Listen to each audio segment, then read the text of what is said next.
Thanks, Anita. Yeah, Tom Davis with us from Barton Health. Good to see you in here. Nice to be here, Doug. And give me your title again. I'm the Director of Medical Imaging at Barton. So CAT scan, MRI. Yeah, anything imaging. So anything X-ray, imaging. CAT scan, ultrasound, nuke med, MRI, Okay. all that. Yeah, all these things I don't know. The MRI I do know about, and probably a lot of viewers know about. I know one of the main points you wanted to come in and talk about, you have a whole MRI imaging suite now. Yeah, we're calling it a suite. It's fancier, but it's a whole new machine, a whole new room. Everything has been redone. The project was about $2.2 million. It's about 2 years in process to finally get it done, and we started scanning our first patients about 2 weeks ago. So the machine is absolutely amazing. Well, and you and I were talking during the commercial break. To me, what makes it amazing, and I've had quite a few of these MRIs, is I'm claustrophobic, and it just would freak me out. I'd even personally, I would take like a med to calm myself. Yes. I hated being in there, and this one takes away a lot of that concern for people like myself. Correct. Yeah, the old joke with the old MRIs was if you're not claustrophobic, you will be when we put you in an MRI. Right. But that's what's great about this new technology. It's what we call wide bore, short bore. So the actual MRI machine isn't much bigger than a CT machine. So if you've had a CT, you'll know it's rare that anybody's claustrophobic in a CT. But the bore is 70 centimeters, the inside circle that your patient goes into. So it's massive. So when you go in there, you don't feel that right against your face. Is your face still in there, say for like a knee? Well, it depends now. Because of the short bore technology, it's not much longer than a CT. So in most cases, like knees and stuff, your head's out.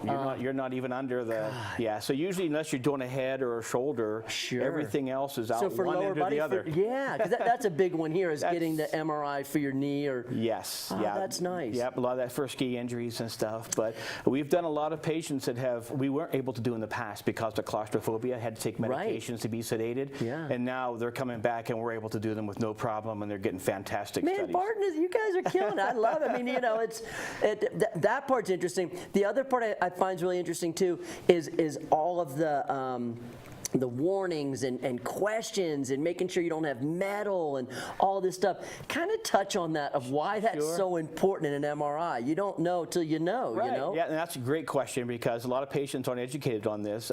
They think medical imaging, so they think X-ray, and they're worried about radiation exposure, but an MRI has no radiation. It's all magnetic, and what it does is it's a big magnet that you're sitting in, and it's so strong magnet. Yeah, it's like 30,000 times stronger than the magnetic field of the Earth. That's how potent these MRs are. And so what it does, it actually lines up all of your atoms and molecules in your body, and we're taking pictures of it while they're all still. The magnet holds them still in a straight line. So it's complicated. It's hard to explain even for me. Sure. But the images are just phenomenal, and it's totally different imaging than like CT. Right. But the reason that we have to get all the metal off our body and anybody that comes in the room is because that magnet's like, I keep picturing one of those magnets that like at the junkyard that picks the cars that's up. That's a great analogy. Right? That's exactly what it is. Yeah. So anything what they call ferrous or anything that would set off an airport detector. Right. So a pen, a paper clip. Sure. But surgery-wise, would be any pacemakers or any pumps you may have inside of you.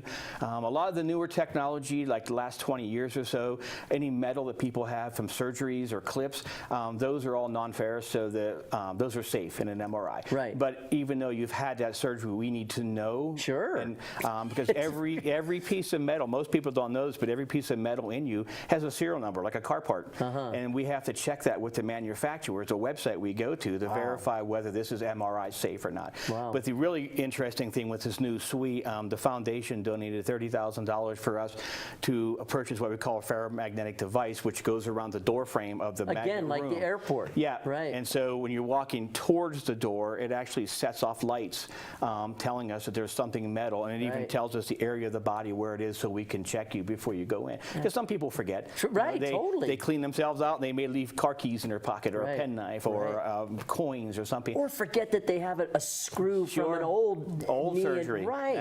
And so this is a second or final line of defense. Because once you walk past that threshold, anything that's metal, that machine will grab it and it becomes a projectile. So Wow, this is We've crazy. had people with metal in their eyes, like from welding history, things like that, or gunshot wounds, Right. where it'll actually Shrapnel, move sure. or pull the metal in their body, and you'll feel it. Yeah, no, that's it. So, so the MRI, you explain what that does. An X-ray then X-rays the bone. Yeah. And then a CAT scan. What's the difference there? The CAT scan is more of a machine for checking soft tissue and bone fractures. The MRI, the technology for MRI, which is why you get it. Usually knee injuries, hip injuries. It's ligaments, it's tendons, it's muscle. The things that tear for people who are very athletic. Right. That's what the MRI is best for. The CT is better for bone and solid mass, organs, things like that. But Right. the MRI is best for so that your doc knows whether this is therapy, this is surgery, this is how can we get you back on the road again the quickest. Well, this is exciting for someone like myself that has been in, and I hate to think it, but probably down the road might have to go in again. You'll like this one. Yeah, this one sounds a lot better. Well, thanks for coming in and You're very discussing it. And what did you say, how much million? 2.2 mil for the whole project, yeah. Barton, keep up the good A very work. great investment for our community. It sure seems like So, it, yes. certainly. Well, keep up the good work. Nice Thanks, to talk Todd. with you. Well, thank you. Tom Davis from Barton Health. We'll take a break and come back with your 7-day Lake Tahoe forecast.